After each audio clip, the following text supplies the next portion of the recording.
Olá pessoal, boa tarde. Vamos iniciar então nossa videoaula hoje. A minha proposta, desculpe, a minha proposta é continuarmos a discussão, né, por meio da videoaula e continuarmos a discussão na webconferência. Gostaria que vocês assistissem essa videoaula e depois eu vou estar online para que a gente possa fazer alguma discussão, né? Caso vocês queiram participar, entrar e debater. Mas eu vou estar online, vou enviar o link para que vocês possam, para que possamos interagir. Por que eu estou fazendo isso? Porque eu tenho observado durante as webconferências que existe pouca participação de vocês no espaço, né? A webconferência, ela é criada com esse objetivo, né? Para que a gente possa dialogar sobre a nossa aula. Então, eu vou fazer dessa forma. Vou fazer a videoaula, vou postar no ambiente, vocês vão assistir e depois vocês vão entrar e conversar e dialogar comigo, ok? Então, vamos iniciar aqui. Vou minimizar e vocês vão ver a tela. Nós vamos trabalhar hoje, deixa eu colocar meu celular no silencioso. Nós vamos trabalhar hoje discutindo um texto, né, que é da professora Maria Elizabeth Bianconcini de Almeida. Ela é da PUC de São Paulo. E o texto que nós vamos trabalhar dela vai tratar sobre a educação à distância na internet. Quais são as abordagens, quais são as contribuições, né, dos ambientes digitais de aprendizagem, considerando a necessidade de discutirmos sempre esse meio digital, né? Hoje a educação à distância ela é uma modalidade, né, muito importante e, como a própria autora diz, não é só importante para aquelas pessoas que moram em espaços, né, geograficamente distintos. Ela é importante porque ela traz uma organização e uma possibilidade para aqueles que não têm condições de seguir uma proposta de trabalho em que tem que ir todos os dias para uma prática presencial. Então, ela está muito mais relacionada com a possibilidade dos alunos interagirem de acordo com seus tempos e espaços, né? E aqui ela inicia a discussão falando que a educação à distância é uma modalidade, como eu falei, né, alternativa para transmitir informações e instruções aos alunos por meio do correio e receber destes as respostas às lições propostas. Tornou a educação convencional acessível às pessoas residentes em áreas isoladas ou aqueles que não tinham condições de cursar o ensino regular no período apropriado. Esse é o conceito de educação à distância, essa modalidade de educação alternativa. Porém, imputou à EAD a reputação de educação de baixo custo e de segunda classe. É muito claro, é óbvio que a maioria das educações à distância, né, aqui em Dourados nós temos várias empresas, né, que vendem, né, praticamente esses tais certificados de formação, né, e eu acredito que em Maracaju também não deva ser diferente. Ela imputa esse conceito de educação de baixo custo. Só que nós temos ótimas universidades oferecendo excelentes cursos de educação à distância. Né? A própria UEMS oferece pedagogia totalmente à distância, a UFGD oferece pedagogia à distância, né? Então, nós temos que ter esse cuidado, né? Quando a gente faz essa análise. Temos que saber fazer esse tipo de análise, né? E, embora, né, o seu uso, né, por si só não implique práticas mais inovadoras e não represente mudanças nas concepções de conhecimento, ensino e aprendizagem, ou nos papéis do aluno e do professor. Então, aqui, essa discussão sobre a educação à distância, ela não implica. Nós precisamos, então, pensar de que forma, né, de que forma que o fato de mudar o meio em que a educação e a comunicação entre alunos e professores se realizam, então de que forma que eles trazem essas mudanças ao ensino e aprendizagem, né? De que forma que nós precisamos compreender e analisar as potencialidades e as limitações das tecnologias e linguagens, né? E empregadas tanto para a mediação pedagógica quanto para a aprendizagem dos alunos. Então, assim, olhar para a educação à distância não é só disponibilizar um material, né, nas salas virtuais. Nós precisamos analisar a potencialidade e as limitações, né, tanto dos alunos quanto dos professores, porque às vezes o professor também não tem aquele perfil de ser um perfil de professor de educação à distância, porque ele está acostumado, né, a sua prática pedagógica num viés presencial, que é muito distinto do viés tecnológico e à distância. Nós vamos daqui a pouco entender um pouquinho melhor por que é tão distinto assim.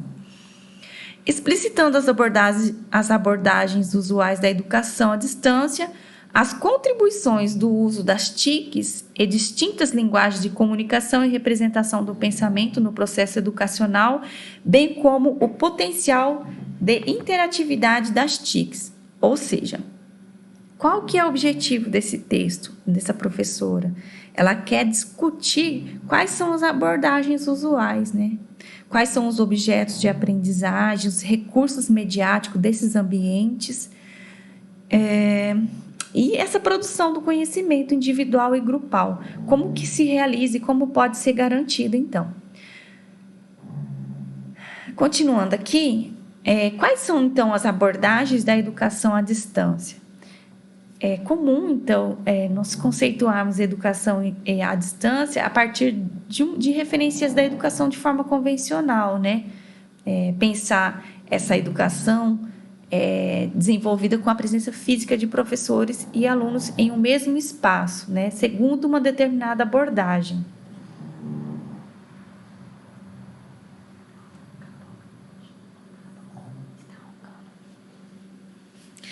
Então, aqui, a utilização de determinada tecnologia como suporte à EAD, ela, por si só, ela não constitui em si uma revolução metodológica, mas ela reconfigura o campo do possível, ou seja, existe a possibilidade de rever, né, de trazer uma perspectiva metodológica diferenciada. Existe, né, isso não quer dizer que isso aconteça.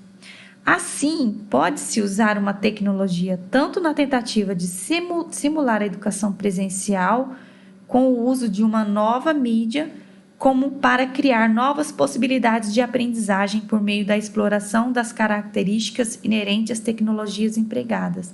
Ou seja, eu preciso pensar nessas possibilidades de aprendizagem, né? Eu preciso ir além com essas possibilidades, né? E aí entra uma perspectiva de colaboração, né? De que forma que eu posso prever uma prática pedagógica de forma colaborativa, né? Não uma perspectiva tradicional, mas uma perspectiva que eu consiga trazer os estudantes para discutir a minha própria proposta metodológica. Nessa abordagem de educação, conta-se com a presença do professor para elaborar os materiais instrucionais e planejar as estratégias de ensino, e na maioria das situações com um tutor encarregado de responder às dúvidas dos alunos. Ou seja, na educação à distância, eu sempre vou ter a figura desse professor que elabora o material, que organiza a sala, que pensa no planejamento, que organiza e orienta os tutores, e os tutores, eles são encarregados de promover essa sala, de dialogar com os alunos, de tirar as dúvidas, de provocar os alunos. Com o advento, então, das tecnologias, né, as práticas em EAD, elas têm essa flexibilidade do tempo, né, que quebra as barreiras espaciais, emissão e recebimento instantâneos de materiais. Ou seja, As tecnologias, as TIC, né, e as práticas na EAD, elas têm esse perfil, né, de quebrar essa barreira espacial, né, principalmente porque o material que está disponibilizado para os estudantes, eles podem ser abertos a qualquer momento e em qualquer lugar. Eles podem ter acesso a qualquer momento e a qualquer lugar. A tecnologia, né, com a educação à distância, atrelada à educação à distância, ela flexibiliza o nosso tempo. Por exemplo, aqui agora eu estou provendo e ministrando a aula, né? Estou gravando, utilizando os recursos. Aqui nós temos um programa que é o OBS, onde eu capto a minha voz e capto também a tela, né? A tela aqui do meu computador, e eu vou falando, explicando e vou disponibilizar para vocês. Alguns vão acessar agora, outros vão acessar à noite, outros vão acessar aos finais de semana. Então, essa flexibilidade do tempo, ela é muito assim, auspiciosa, né? Ela melhora muito a nossa forma de acesso a esse conhecimento, com essa possibilidade, né? E aqui, esses professores, esses teóricos, eles vão falar um pouco, Prado e Valente, que as abordagens de educação à distância, por meio das tecnologias de informação e comunicação, elas podem ser de 3 tipos: as broadcast, a virtualização da sala de aula presencial ou estar junto virtual. Nessa abordagem broadcasting, ela tem um significado de entregar informação ao aluno, da mesma forma que ocorre com os usos da tecnologia tradicionais, com rádio e TV. Ou seja, tá lá.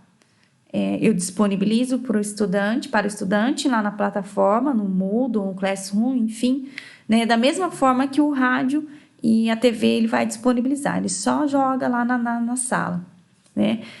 Quando os recursos das redes telemáticas são utilizados da mesma forma que a sala de aula presencial, só que acontece a virtualização da sala de aula, que procura transferir para o meio virtual o paradigma do espaço-tempo da aula e da comunicação bidirecional entre professor e aluno, né? Aqui, o estar junto virtual, ele aproxima os emissores dos receptores dos cursos, permitindo criar condições de aprendizagem e colaboração. Quando o estar junto virtual, criado por outros dispositivos, criado por outras possibilidades, né? É preciso, então, compreender que não basta colocar os alunos em ambientes digitais para que ocorram interações significativas em torno de temáticas coerentes com as intenções das atividades em realização. Nem tampouco pode-se admitir que o acesso a hipertextos e recursos mediáticos dê conta da complexidade dos processos educacionais. Ou seja, o estar junto virtual, ele acontece quando professores e estudantes podem fazer uso dos recursos que algumas plataformas digitais têm. Por exemplo, os espaços de interação, os fóruns, os chats, né? Os chats são recursos, né, que permite o estar junto virtual. Só que, no nosso caso, é muito pouco utilizado. Vejo muito pouco a participação dos estudantes nesses espaços. Enfim, até porque a perspectiva nossa, mesmo que nós estamos utilizando, né, essa perspectiva de educação à distância, com os recursos, né, com esses recursos virtuais, nós estamos vivenciando outros tempos, enfim, que já vem sendo dialogado e falado sobre isso, né? Mas vocês precisam, eu estou assim, colocando este exemplo claro, né, para mostrar para vocês que na educação à distância ocorre isso também, né? Por isso que a figura do tutor, ele é muito importante, porque o tutor é que vai dar vai estar enviando mensagem, vai estar dialogando com esses alunos, vai estar promovendo, né? E é como se o tutor fosse um animador da turma, né? Ele precisa estar lá o tempo todo, né, provocando os estudantes. Utilizar as TICs como suporte à EAD apenas para pôr o aluno diante de informações, problemas e objetos de conhecimento, pode não ser suficiente para envolvê-los e despertar nele tal motivação de aprendizagem. É isso que eu acabei de dizer. Nós precisamos criar um ambiente que favoreça uma aprendizagem significativa e que desperte nele a disposição para aprender.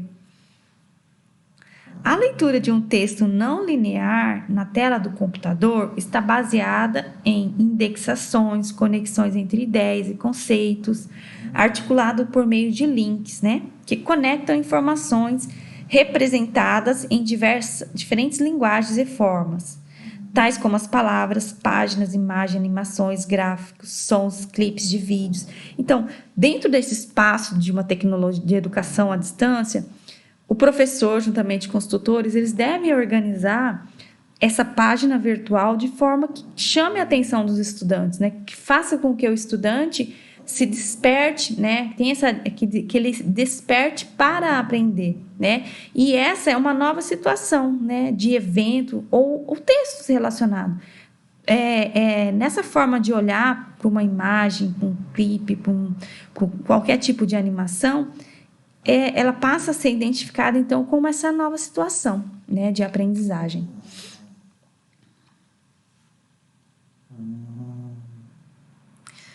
Aqui, o autor vai informar que a representação de informações em hipertextos com o uso de distintas mídias e linguagens permite romper com as sequências estáticas e lineares dos caminhos únicos, com início, meio e fim fixados previamente.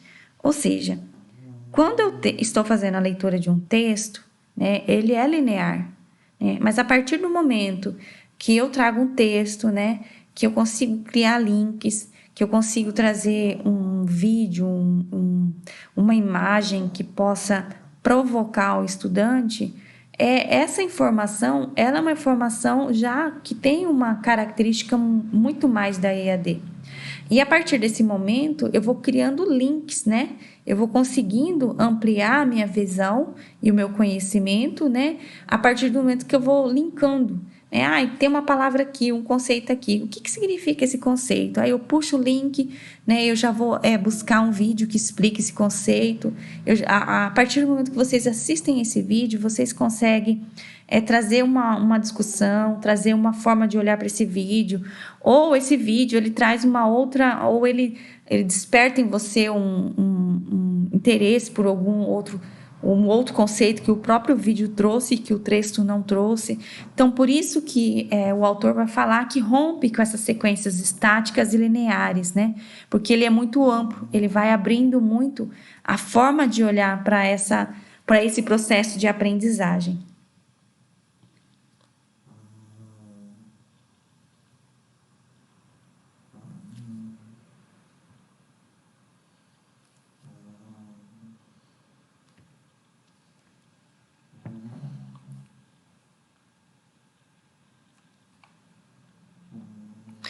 Como eu disse anteriormente, apesar dessas possibilidades, dos aprendizes, dos estudantes, desenvolver uma leitura, uma escrita com o uso desses hipertextos, de romper e de avançar, de se promover com essas possibilidades, essa exploração de hipertextos, por exemplo, ele não dá conta da complexidade dos processos educacionais, cujas atividades se desenvolvem com o uso desses materiais de suporte, e com a interação entre os alunos e estes com os formadores, que na EAD pode ser o professor ou o tutor.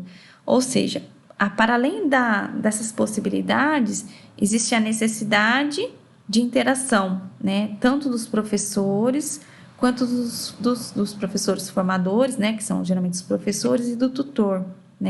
E em algum momento, em alguma medida, às vezes não dá conta dessa complexidade, desses processos educacionais. Por isso que na maioria das vezes, os cursos que oferecem educação à distância, eles oferecem a figura do design educacional, Aqui ao lado que vocês vão estar vendo um pouquinho sobre esse design educacional. É ele que vai pensar um pouquinho nessa perspectiva de promoção, De que forma que professores e tutores podem mediar o conhecimento, né, com materiais que façam com que os tutores, com que os alunos e os professores interajam com uma forma mais abrangente, mais aprofundada, né?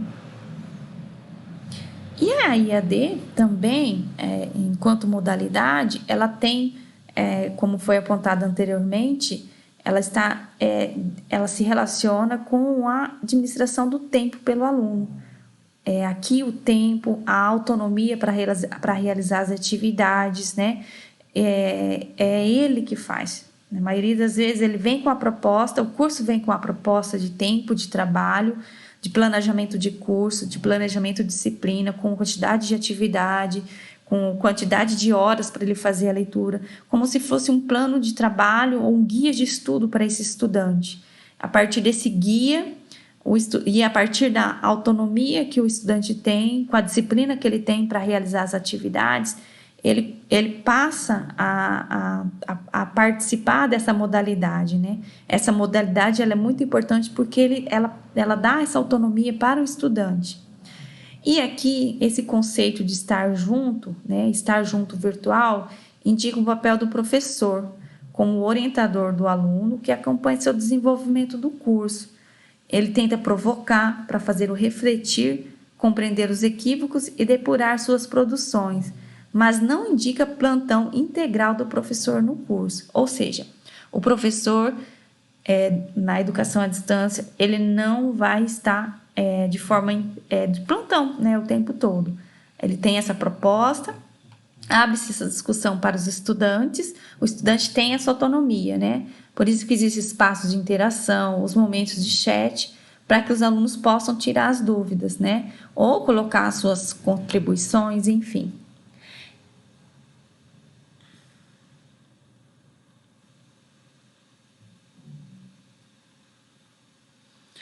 Aqui, os ambientes digitais de aprendizagem, o autor vai conceituar, né, enquanto sistemas computacionais que estão disponíveis na internet. E eles são suportes de atividades mediadas pelas tecnologias da informação e comunicação. Por exemplo, o Moodle é um ambiente digital de aprendizagem, né? Neles tem ferramentas que nós utilizamos para desenvolver o nosso processo de conhecimento, de ensino e aprendizagem. O Classroom também é uma plataforma, né, que é um ambiente digital de aprendizagem, ok? Somente assim para situar vocês, né, caso vocês tenham essa necessidade, porque acredito que a gente já vem discutindo já há algum tempo sobre esse conceito de ambiente digital de aprendizagem. Nesse ambiente digital de aprendizagem, nós vamos integrar múltiplas mídias, linguagens e recursos, apresentar informações de maneira organizada, desenvolver interação entre pessoas e objetos de conhecimento, elaborar e socializar produções tendo em vista atingir determinados objetivos. É dessa forma que o ambiente digital de aprendizagem ele deve estar organizado. Ele tem que apresentar essas características. E as atividades nesses ambientes se desenvolvem no tempo e ritmo de trabalho e espaço em que cada participante se localiza, de acordo com uma intencionalidade explícita e um planejamento prévio, denominado pelo design educacional. Ou seja, hoje, com a perspectiva de uma videoaula, e depois eu vou abrir numa webconferência, essa é uma perspectiva de design educacional, é o desenho de uma proposta de um planejamento educacional, né? Por quê? Eu tenho um objetivo, eu tenho uma intencionalidade com essa perspectiva de videoaula e depois abrir numa perspectiva de webconferência, porque na webconferência a gente consegue resgatar conceitos e eu consigo ouvir os estudantes, que nas últimas aulas ficou muito centrado a mim, na minha fala, né? Tirando a Ana Cláudia, que conversou um pouco, o Baiano também, né? O Osmar, enfim, em um ou outro que participou. Então, o design educacional, ele constitui a espinha dorsal das atividades a realizar, sendo revisto e reelaborado continuamente no andamento da atividade. Ou seja, esse planejamento que desenha a forma educacional de atuar, ele vai sendo revisto, né? Ele não precisa ser uma atividade, uma proposta totalmente fechada. Os recursos dos ambientes digitais de aprendizagem, né, eles são basicamente os que existem na internet. Quais recursos nós temos? Nós temos o correio, né, aquelas mensagens que a gente consegue enviar, que eu de vez em quando envio para um ou outro que eu sinto falta. Os fóruns, aquele espaço onde eu peço para colocar as dúvidas, né? Bate-papo, pode ser os chats, né, que é aberto e eles são de forma síncronas, ou seja, eu tenho que entrar na mesma hora que o estudante para poder conversar. Agora, o fórum não, o fórum é uma ferramenta já, é um recurso já assíncrono, porque eu envio uma mensagem e vocês podem estar devolvendo essa mensagem, estar respondendo essa mensagem em outros horários. As conferências são aquelas praticamente as webconferências, os bancos de recursos, né? Esses bancos de recursos, eles podem ser as atividades, né? A forma com que eu organizo as minhas atividades avaliativas. Então, o gerenciamento desses ambientes diz respeito a diferentes aspectos, destacando-se a gestão das estratégias de comunicação e mobilização dos participantes. Ou seja, essa forma de desenho, por exemplo, que eu estou fazendo agora, com a videoaula e depois com a webconferência, é uma gestão de estratégia que eu tento mobilizar alguns participantes, né? E que eu tento atingir um número maior de participantes também, porque em alguns momentos, alguns estudantes não poderão acessar essa videoaula no momento da nossa aula, que seria presencial. Então, por conta, porque eu não tenho internet aqui, porque eu vou utilizar a internet do serviço, o Wi-Fi do serviço, então eu posso baixar e assistir. Ok, pessoal? Então, essa é uma gestão de estratégia de comunicação. A gestão da participação dos alunos por meio do registro de produções, interações e caminhos percorridos, a gestão do apoio e orientação dos formadores aos alunos e a gestão da avaliação. Ou seja, todos esses aspectos, são características que eu gerencio esse espaço digital, que eu, professor, quando estou organizando a sala, eu vou gerindo. E ao longo do curso também eu posso estar gerindo, porque a proposta de uma determinada atividade, de uma determinada ferramenta, não está tendo uma boa participação, eu posso mudar aquele tipo de atividade. Os ambientes digitais de aprendizagem podem ser empregados como suporte para sistema de educação à distância, né? Eles podem ser totalmente à distância, eles podem apresentar apoio às atividades presenciais de sala de aula. Por exemplo, eu tenho a disciplina do primeiro ano, né? Que é de tecnologia e educação e comunicação. Ela é organizada de forma presencial, mas com 30 horas, por exemplo, de atividades online, né? Ela traz como é que fala, esse exercício, né, dos recursos online. E também ela serve de suporte à atividade de formação semipresencial. Em outras instituições, por exemplo, existe a proposta de um curso semipresencial, ou seja, em alguns momentos eu estarei no espaço do polo, né, no espaço onde a universidade está, em outros eu estarei de forma virtual. E aqui nós temos a educação online, educação à distância e e-learning. São termos usuais da área, mas eles não são congruentes, eles não apresentam congruência entre si. E nós vamos tentar identificar por quê. A educação à distância, quando a gente fala em educação à distância, hoje em dia, a gente já se remete à educação tecnológica, né? A gente já lembra da internet. Mas, ao longo da história da própria educação à distância, ela tem uma ampla correspondência, por exemplo, uma ampla relação com a correspondência postal ou eletrônica, que é essa, né, a postal, a eletrônica, a rádio, a televisão, telefone, fax, computador e internet. Ou seja, esses aqui não sei, como que seria? Essas ferramentas, elas podem ser consideradas como ferramentas, né? Meios, né, de comunicação, digamos assim, que não deixam de ser ferramentas, né? Porque eu também posso utilizá-las como ferramenta, como recursos e como meios, né? Para que eu possa me apropriar do conhecimento. Então, a educação à distância, ela pode ser identificada pelo uso desses meios, né? Ela não é só a internet, né? A educação à distância online, essa sim, é a educação realizada via internet.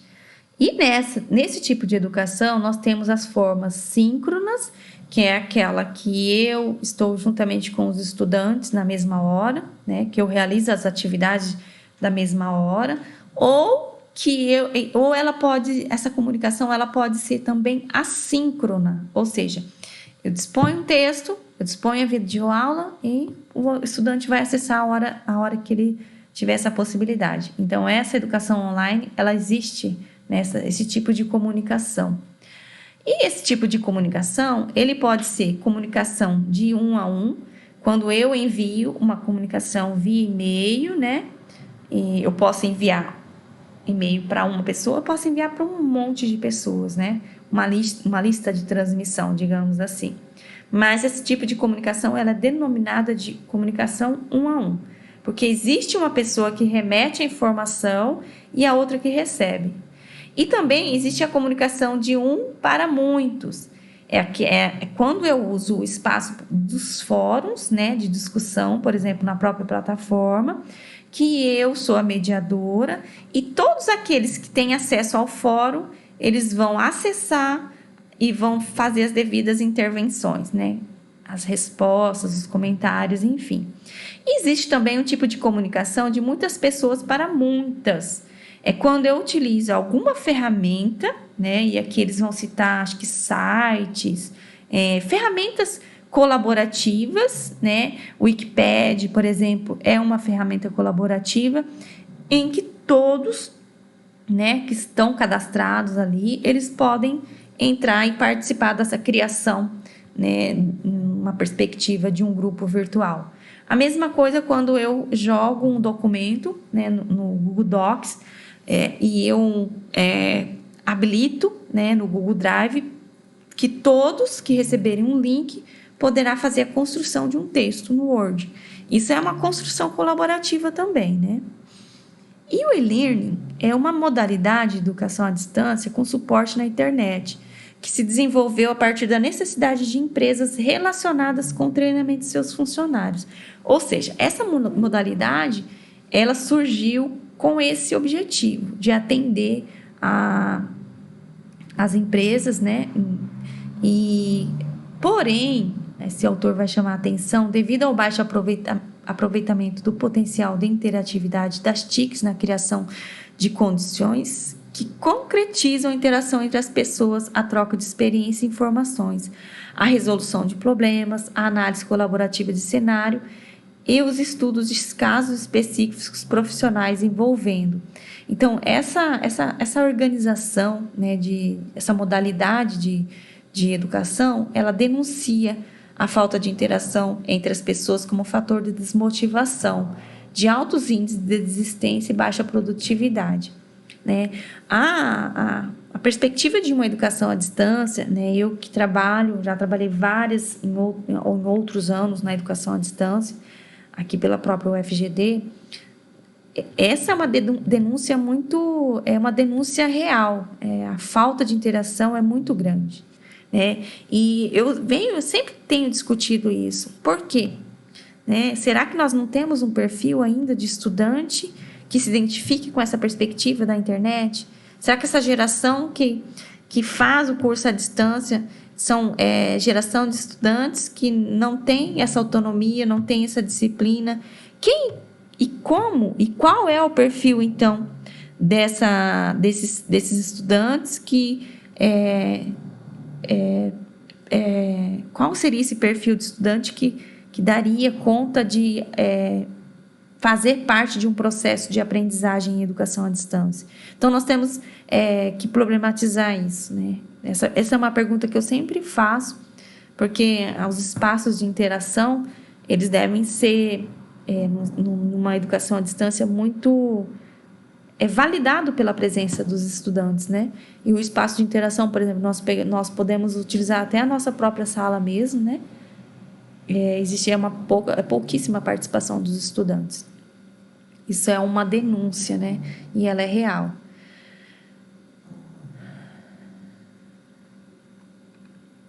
O material na EAD em meio digital pode-se observar que existe um foco central em determinado aspecto, diretamente relacionado com a abordagem educacional. E aqui ela vai falar um pouco desse material instrucional disponibilizado, ou seja, esse material instrucional, ele é um vídeo, um tutorial, né?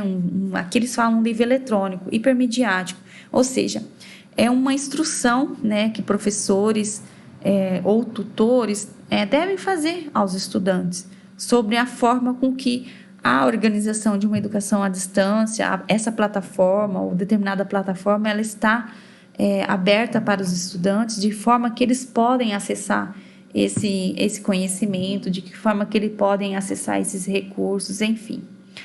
E o Blending Learner, que é esse autor Nova, né, 2003, e aqui eles pedem para acessar e para fazer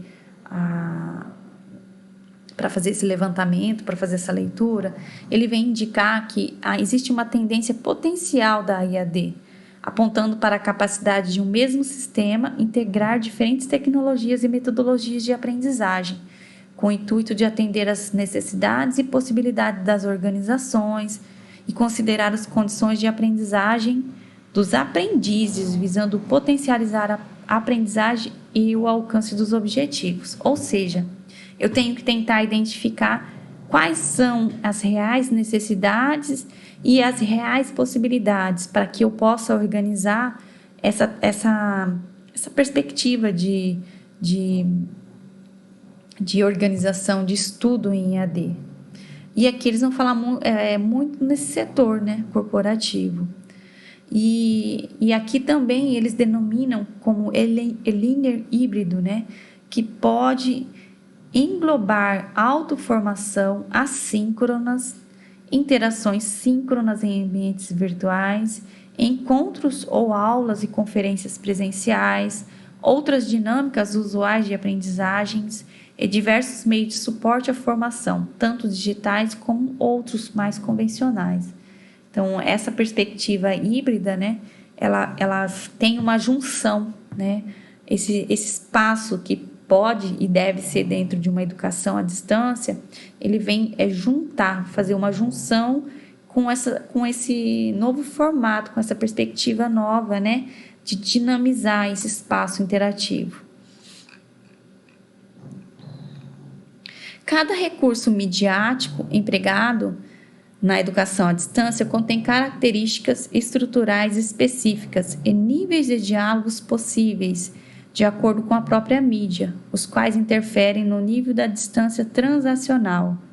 Da mesma forma, em um ambiente de sala de aula, o nível de diálogo e participação dos alunos é propiciado pela abordagem pedagógica assumida pelo professor e respectivas estratégias e mediações pedagógicas. Ou seja, uma determinada mídia, educação à distância, ela emprega um ambiente, uma forma que organiza esse ambiente.